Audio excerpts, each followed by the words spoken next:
રાજકોટની અંદર દુર્ઘટના થઈ, તક્ષશિલા હોય કે ટીઆરપી હોય, મુખ્યમંત્રી સંવેદનશીલ હોય કે મૃદુ હોય, આવી ઘટનાઓ વારંવાર થતી રહે છે અને આવી ઘટનાઓનું વારંવાર પુનરાવર્તન થતું રહે છે.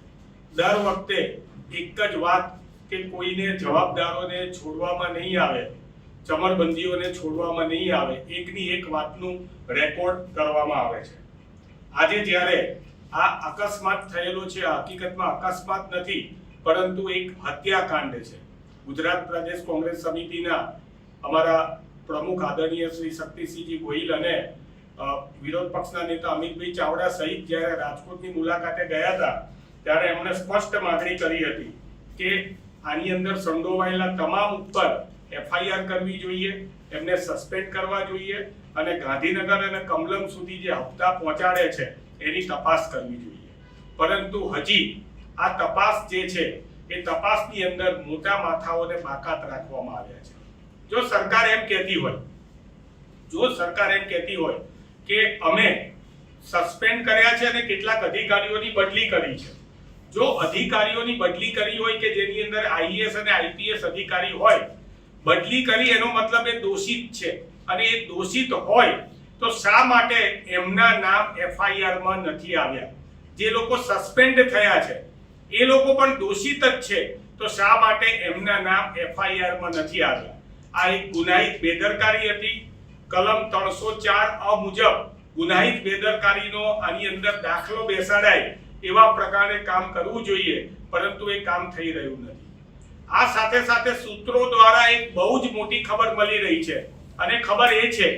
કે ભૂતકાળમાં પણ આવું જ થયું હતું. મોરબીની અંદર આરોપી બનાવી દેવામાં આવ્યો તો ટિકિટ આપનાર વ્યક્તિને, મુખ્ય આરોપીમાં એનું નામ હતું, વેલ્ડિંગ કરનાર વ્યક્તિને. એમ અત્યારે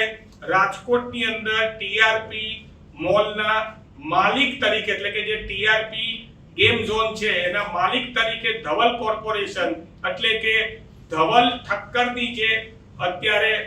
આબુથી એની ધરપકડ કરવામાં આવી છે, એ ધવલ ઠક્કર સૂત્રો દ્વારા એના માહિતી મળી રહી છે કે ધવલ ઠક્કર તો માત્ર મોડું છે. અમદાવાદની અંદર ટાયર પંચરની દુકાન ધરાવનાર વ્યક્તિ અને રાજકોટની અંદર વિવિધ સ્પાની અંદર કામ કરનાર વ્યક્તિ અને ટીઆરપી મોલની અંદર જેને 14,000 રૂપિયાથી 15,000 રૂપિયા સુધીનો માત્ર જેનો પગાર હતો, એ કઈ રીતે આ ટીઆરપી ગેમ ઝોનની અંદર માલિક થઈ ગયો? ત્યાંથી સૂત્રો દ્વારા એવી પણ માહિતી મળી છે કે તેને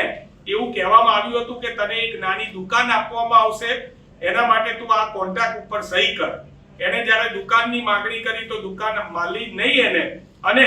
એના માલિકોએ એમ કીધું કે હવે નામ કાઢવાનો ખર્ચો 10-15 લાખ થાય તો તારું નામ અમે કન્ટિન્યુ રાખીએ છીએ. હકીકતમાં ધવલ ઠક્કર એ મુખ્ય આરોપી બનાવ્યો છે એનો અમને કોઈ વાંધો નથી, પરંતુ એ ધવલ ઠક્કરનો CDR call detail record check કરીને અસલ આના આરોપીઓ કોણ છે, આની પાછળ પૈસા રોકાણ કરનાર આઈએએસ આઈપીએસ અધિકારીઓ નેતાઓ કોણ છે એની પણ તપાસ થવી જોઈએ. સાથે સાથે રાજકોટના પગલે સમગ્ર ગુજરાતની અંદર ગેમ ઝોનો જે છે એને સીલ કરવામાં આવે છે અને સમાચારો મળી રહ્યા છે કે સંચાલકો ઉપર કેસ કરવામાં આવે છે. માત્ર સંચાલકો ઉપર નહીં, પરંતુ આ જમીનના માલિકો જે ભારતીય જનતા પાર્ટી સાથે સંકળાયેલા છે અને ભાજપના નેતાઓ છે, એ જમીનના માલિકોને શા માટે છોડી દેવામાં આવે છે? એ જમીનના માલિકો શોધવામાં આવે, 7/12ના ઉતારા તમે જુઓ, અને એ જમીનના માલિકો સામે પણ આ જ પ્રકારનો કેસ કરવો જોઈએ, તો આગળ જતા દાખલારૂપ વસ્તુ બનશે. સાથે સાથે સમગ્ર ગુજરાતની અંદર હાઈકોર્ટે જે સુઓ મોટો સંજ્ઞાન આપેલું છે, સરકાર માટે ડૂબી મરવા જેવી વાત છે કે જ્યારે પણ કોરોના હોય ત્યારે પણ હાઈકોર્ટ સુઓ મોટો સંજ્ઞાન આપે, જ્યારે મોરબીનો કાંડ થયો હોય ત્યારે પણ હાઈકોર્ટે સુઓ મોટો કરવી પડે. આ રાજકોટ કાંડની અંદર પણ હાઈકોર્ટે સુઓ મોટો કરી ત્યારે સરકાર અત્યારે બતાવવા પૂરતી જ્યારે તપાસ કરી રહી હોય ત્યારે સમગ્ર ગુજરાતની અંદર એ પણ ધ્યાન રાખે કે અત્યારે ફાયર સેફટીની તપાસ કરાવતી વખતે નાના ધંધાદારીઓને પણ હેરાન કરવાનો તંતો ગોઠવાઈ રહ્યો હોય, નાના ક્લાસીસ વાળા લોકો, નાની દુકાનો વાળા લોકો કે જેમણે પોતાના ત્યાં બધા જ ફાયરના મશીનો વસાવેલા છે, એના રિન્યુઅલ પણ કરેલા છે એવા લોકોને માત્ર હાઈકોર્ટને બતાવવા માટે થઈને એમના લોકોની ને એમના એકમો નાના લોકોને સીલ કરીને મોટા મોલ, મોટા મલ્ટીપ્લેક્સ, મોટી ઓફિસો ત્યાં જવાને બદલે નાના વેપારીઓને અત્યારે જે તંત્ર હેરાન કરી રહ્યું છે તેને પણ કાયદાકીય કાર્યવાહી ભલે જે થતી હોય જાય, પરંતુ તપાસના નામે નાટક કરીને નાના વેપારીઓને હેરાન કરવાનું પણ બંધ કરવામાં આવે. ખાસ કરીને ગુજરાત પ્રદેશ કોંગ્રેસ સમિતિ માંગણી કરે છે કે આ બદલી કરાયેલા જે આઈએએસ આઈપીએસ અધિકારીઓ છે એમને તાત્કાલિક ધોરણે એનું એફઆઈઆર માં નામ નોંધવા જોઈએ. મુખ્ય આરોપી ધવલ